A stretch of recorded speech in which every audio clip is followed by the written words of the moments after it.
de la radio et télévision Tambara, vous pouvez désormais suivre votre chaîne de télévision préférée Tambara sur le satellite Badrsat 7, angle 26 degrés Est, fréquence 11010, polarisation verticale, symbole 27500.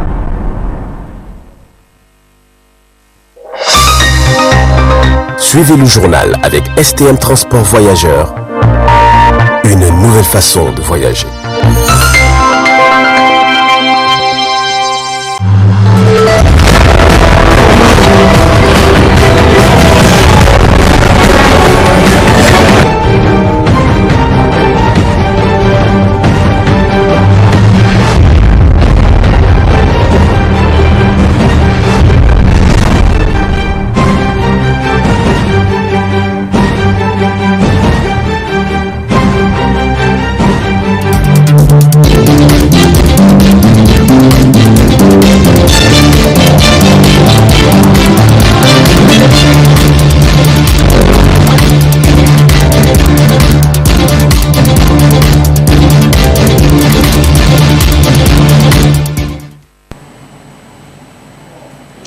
Bonsoir à toutes et à tous et bienvenue dans ce journal de 20h15 sur la télévision Tambara. Les infirmiers du Niger regroupés au sein de l'ANIN étaient en assemblée générale élective ce dimanche à Niamey entre bilan de parcours et renouvellement des instances.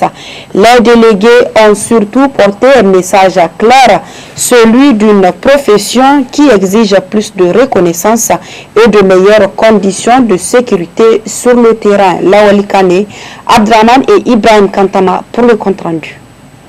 L'amphithéâtre de l'École nationale de santé publique de Mourzika d'Inyami a servi de cadre ce dimanche 18 janvier 2026 à l'Assemblée générale élective de l'Association nationale des infirmiers du Niger ANIN entre bilan de parcours, plaidoyer pour la profession et renouvellement des instances.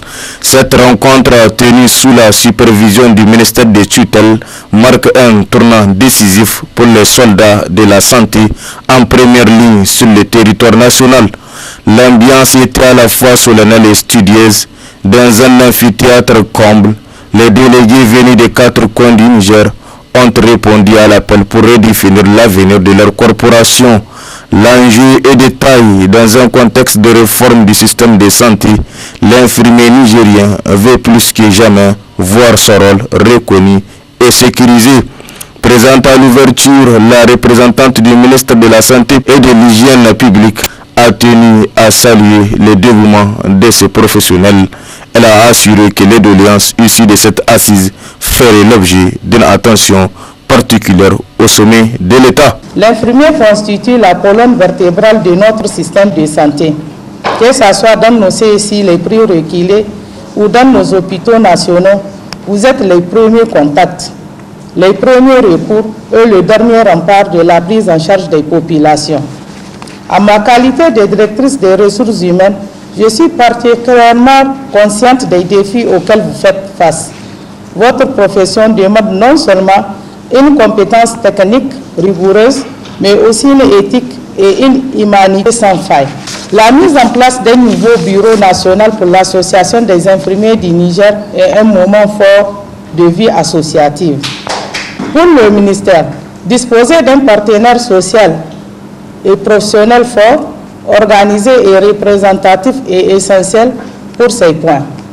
Améliorer les conditions de vie et de travail du personnel soignant, assurer la formation continue et le renforcement des capacités et garantir le respect des normes de soins et de l'hygiène publique.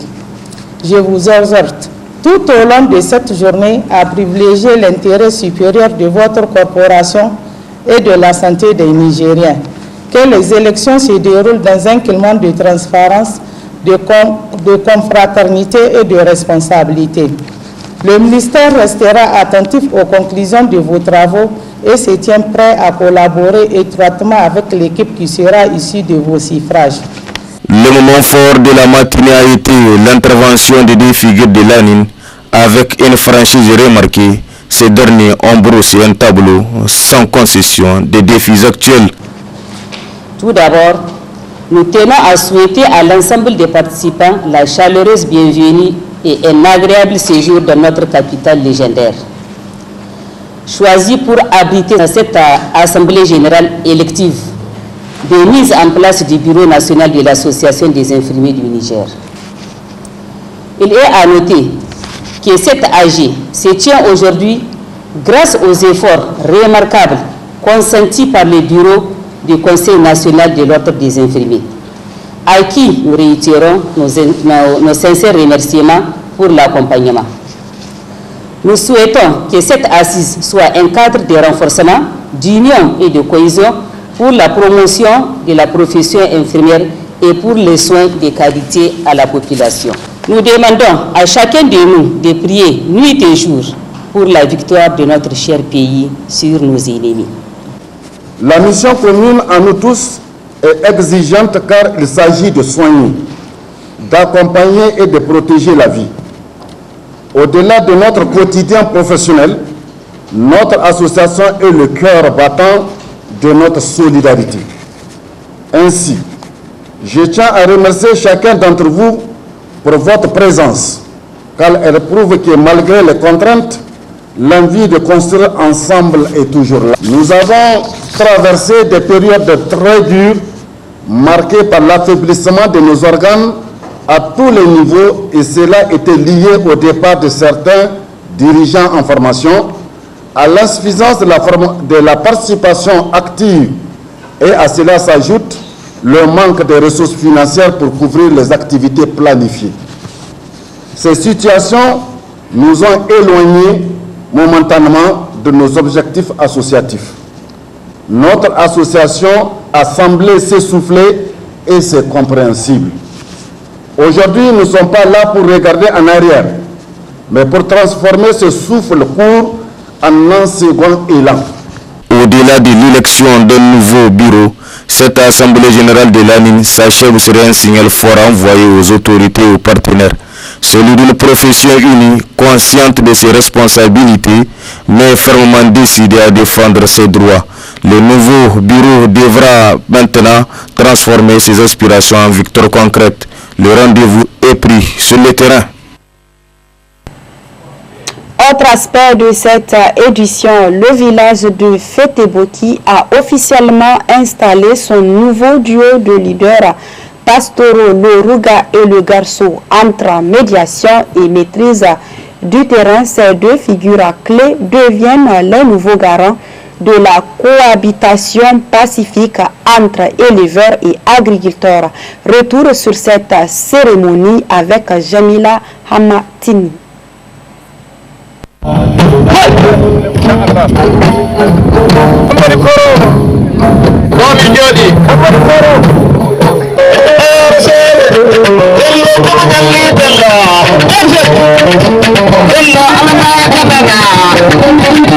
Le dimanche 18 janvier 2026 restera une date mémorable pour le village de Feteboki. Sous l'égide de l'association éponyme, la cérémonie d'intronisation du nouveau Rouga et d'Igarsou a rassemblé une foule nombreuse unie par la volonté de sécuriser l'avenir de l'élevage local. La présence du chef de canton de Hamdallahi a donné un cachet officiel à l'installation de ces deux piliers de la tradition. Si le Rouga incarne l'autorité de la médiation, le Garçon assure la maîtrise du terrain.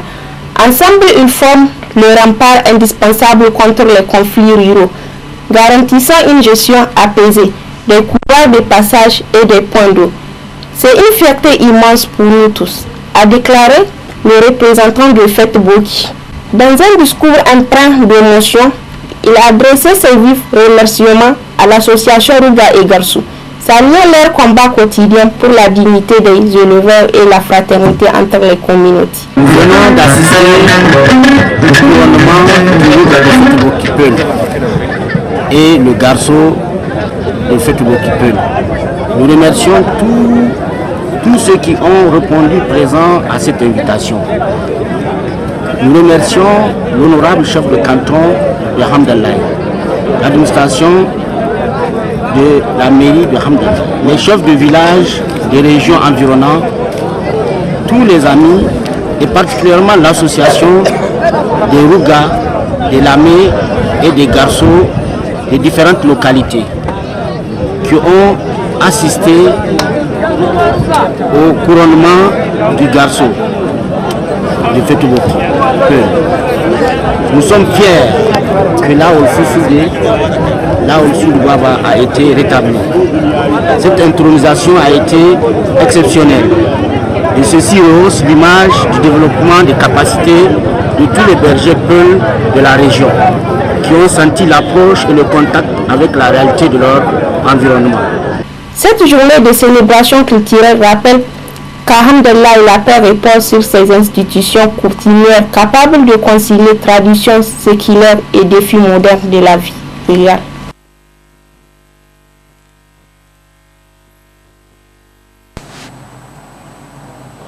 En prélude à la célébration de l'événement culturel Al-Kaki, l'hôtel Radisson Blu a abrité une conférence de presse animée par les organisateurs du dit événement. Face aux médias, ils ont indiqué les objectifs liés à cet événement. Suivez plutôt.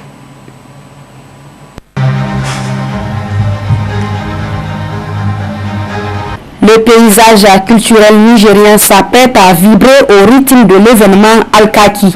Ce vendredi 16 janvier 2026, le prestigieux hôtel Radisson Blu de Niamey a servi de cadre à une conférence de presse mémorable marquant le coup d'envoi officiel des festivités de cette édition 2026. L'objectif affiché par les organisateurs est clair: créer un espace dynamique de rencontres, d'échanges et de découvertes. Il s'agit de mettre en lumière ces personnalités de marque qui, par leur audace et leur créativité, ont marqué l'année dans divers secteurs d'activité. L'organisation Zelikaner rêve de faire de chaque jeune et femme un ambassadeur de l'émergence du Niger et acteur de développement de la sous-région dans les 5 prochaines années. Nos missions est de développer les compétences des jeunes, des femmes dans des métiers d'avenir. Notre objectif aussi est de consister à former, à accompagner et faire réussir des PM avec des bénéficiaires dans des métiers et entreprises et leur donner de l'espoir pour contribuer au développement socio-économique du Niger et dans la sous-région, dans le but d'atteindre des objectifs spécifiques. On a aussi des valeurs qu'on défend, nos valeurs AODI. Nos valeurs AODI, c'est l'action, A comme action, H comme honneur, O comme objectif, A comme amour, D comme diversité. On intervient aussi dans des domaines comme la création et mise en œuvre des projets de développement communautaire, coaching et accompagnement des PM, consultation et formation des structures humanitaires, création et mise en disposition d'outils de lutte contre les abus sexuels, le harcèlement, la corruption et la fraude. L'initiative au changement de comportement social, développement et mise en place des micro-projets. Mais enfin, la création et l'innovation des projets digitaux numériques des organisations. Le directeur général de Zelikaner, Ahwadi Christian, promoteur de l'événement Al-Kaki, a pris la parole pour réitérer l'importance stratégique de ce rendez-vous. Selon lui, cet événement n'est pas qu'une simple cérémonie de remise de prix, mais un événement phare qui structure l'économie créative du pays. Son intervention a souligné la nécessité de professionnaliser le secteur culturel pour en faire un véritable levier de développement. Al-Kaki, ce n'est pas seulement un événement, c'est l'un des projets de l'organisation Zelikaner dont nous sommes spécialisés. Pourquoi Al-Kaki? Alors Al-Kaki, l'inspiration est venue de la douceur de Zender que vous connaissez. Al-Kaki que tout le monde aime d'ailleurs manger. Mais notre Al-Kaki, sa définition, c'est Académie et Award des jeunes leaders et inspirants, les quais de l'Afrique. Donc c'est ça la définition de Al-Kaki.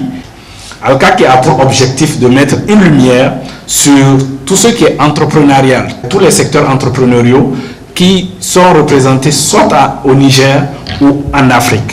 Mais vous allez remarquer dans les catégories choisies pour l'édition 2026, on n'a pas sorti certaines catégories, notamment le domaine agricole, l'architecture. En tout cas, il y a beaucoup de secteurs qui ne ressortent pas par prudence et aussi par la discipline d'un lancement de projet. Parce que pour lancer un projet, il faut commencer doucement et faire accepter d'abord ce projet par la communauté qui reçoit et ensuite toucher le maximum de secteurs pour plus de prudence. Donc voilà un peu Al-Kaki. Donc Al-Kaki, c'est d'abord les entrepreneurs du Niger. On a plusieurs catégories qu'on a ressorties. Il y a la catégorie meilleure entreprise digitale. Il y a la catégorie champion de la diaspora, les entrepreneurs de l'année. Il y a la catégorie entreprise féminine. Ce qu'il faut retenir de cette première édition, l'événement se déclinera autour de plusieurs axes majeurs promoteurs de l'identité, valoriser le patrimoine immatériel du Niger, créer les ponts entre les créateurs culturels et les investisseurs et célébrer les parcours inspirants des marques et des leaders d'opinion. Al-Kaki 2026 s'annonce comme le rendez-vous incontournable de l'année. La suite de cette édition, la Fédération des organisations féminines islamiques du Niger a organisé un grand pêche hier à l'école route Filengue 3 sous le thème « Le mariage selon les normes de l'islam ». Suivez en extrait l'intervention de l'une des membres de cette organisation qui nous précise les objectifs de ce rassemblement religieux. La FOFEN qui nous a réunis ici pour venir donc, dans le but donc, de sensibiliser la population et sur le thème donc, du mariage, qui est donc un thème très important parce que c'est la base même de l'union en islam. Pour se marier, il faudrait suivre donc, les normes islamiques. Donc c'est pour en fait dire que c'est un retour vers les normes islamiques. Nous voulons vraiment une société islamique, une société basée sur l'islam, où pour se marier, il faut vraiment un papa ou bien une maman vraiment imbu donc de base islamique. En matière de mariage en islam, vous savez, l'islam c'est un comportement. Et pour cela, par exemple, pour que la jeune fille se marie, il faudrait qu'elle soit déjà au niveau de la base. Au niveau donc du foyer, il faut qu'il y ait éducation sexuelle même au niveau donc du foyer. Vous voyez? Donc il faut qu'elle soit imbibée de son bas âge au niveau de l'éducation fondamentale. Il faut qu'elle ait donc des béabas au moins pour pouvoir donc suivre au niveau donc, du mariage. Parce que le mariage c'est un comportement et vraiment c'est des choses qu'il ne faut pas négliger dans la société. C'est notre base. Et pour avoir donc des maris ou bien des femmes, il faudrait avoir une éducation islamique vraiment basée sur des normes islamiques. Ça, c'est un premier aspect. Second aspect, pour qu'on transmette, donc pour qu'on puisse transmettre l'éducation, il faut avoir soi-même, il faut avoir une bonne éducation pour transmettre l'éducation aux enfants. Vous voyez notre objectif. Donc c'est pour un changement de comportement au niveau de la société. Et qui dit changement de comportement au niveau de la société, il faut aller vers la femme et les enfants. Bon, les tabous au niveau du mariage, ça ne manque pas, mais il faut surmonter ces tabous-là. Tant qu'on n'en parle pas, on ne peut pas donc s'en passer de ça. Il faut vraiment un changement de comportement à tous les niveaux. Et au niveau de la famille, et au niveau de la société. Et nous sommes venus ici pour que les autorités nous écoutent et nous accompagnent dans cet élan-là. Parce que c'est un élan de refondation. Puisqu'on a dit refondation, donc il faudrait qu'il y ait changement aussi au niveau de la société. En islam, c'est vraiment, ça a une grande valeur parce que quelqu'un qui donne son sang, c'est comme si tu aides toute la communauté, toute l'humanité. Et on est ici donc en train de donner le sang dans le but. Donc on a constaté qu'au niveau de la société, il y a des gens qui sont malades au niveau de la société. Il manque de sang. Il y a des gens qui meurent pour ça. Au niveau donc sur le terrain par exemple, là, les FDS qui meurent. Vous voyez, eux aussi ils ont besoin de ça. Donc on a constaté qu'on a vu l'importance de vraiment revenir vers la société pour recueillir ces sang-là dans le but donc d'aller utiliser ça à de fins bien du temps. L'appel que je vais lancer au niveau donc des mamans qui veulent marier leur fille, c'est qu'il faudrait vraiment bien éduquer d'abord, parce que tout passe par l'éducation. Il faudrait bien éduquer les filles. Il ne faut pas dire seulement les filles, il faut aussi éduquer les garçons, les enfants. Donc, que ce soit les filles et les garçons, il faudrait tous les éduquer dans le bon sens pour qu'on ait donc des foyers vraiment solides. Les lampions se sont éteints hier soir au grand stade de Rabat, théâtre d'une finale électrique entre deux géants du continent. Dans une atmosphère chargée d'émotions, le Sénégal s'est imposé sur la plus petite des marges. 1-0 face au Sénégal, un sacre qui confirme la suprématie sénégalaise sur l'échiquier africain. Le résumé de cette finale intense avec Lawali Kane Abdraman sur les images de la RTB. Qui a retrouvé son coéquipier. Il est lent, mais derrière. Les lampions se sont éteints hier sur le grand stade du Rabat, mais le coup des célébrations résonne encore. Nous avons vécu une finale historique, un choc de titans entre le Maroc et le Sénégal qui a tenu toutes ses promesses. Pendant 90 minutes, c'est un combat tactique total, un face-à-face où personne ne veut rompre. 0-0 au coup du sifflet final, mais quel suspense. On pense que le destin bascule à la 97e minute quand le Maroc obtient un penalty. Le stade retient son souffle. Brahim Diaz s'élance pour une panenka audacieuse, mais Edouard Mendy ne bouge pas. Le portier sénégalais capte le cure et envoie les deux nations en prolongation. On joue la 94e minute, en tout début de première période de prolongation. Regardez ce pressing de Sadio Mané. Il récupère le ballon, sert Pape Gueye à l'entrée de la surface. La frappe est pure, limpide, elle finit sa course dans la lucarne de Yassine Bounou. Le Sénégal prend l'avantage. C'est l'explosion de joie sur le banc des Lions de la Teranga. Malgré une poussée héroïque de Lions de l'Atlas et une barre transversale trouvée par Aguerre, le score ne bougera plus. Le Sénégal fait preuve d'une solidarité exemplaire et s'impose 1-0.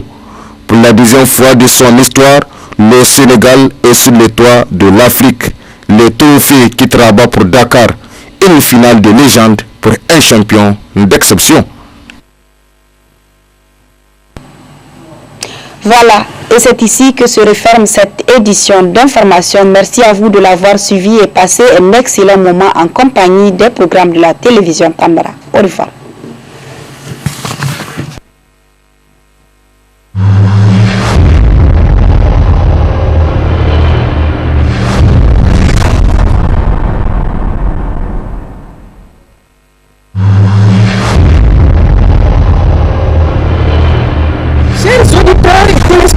De la radio et télévision Tambara, vous pouvez désormais suivre votre chaîne de télévision préférée Tambara sur le satellite Badrsat 7, angle 26 degrés Est, fréquence 11010, polarisation verticale, symbole 27500.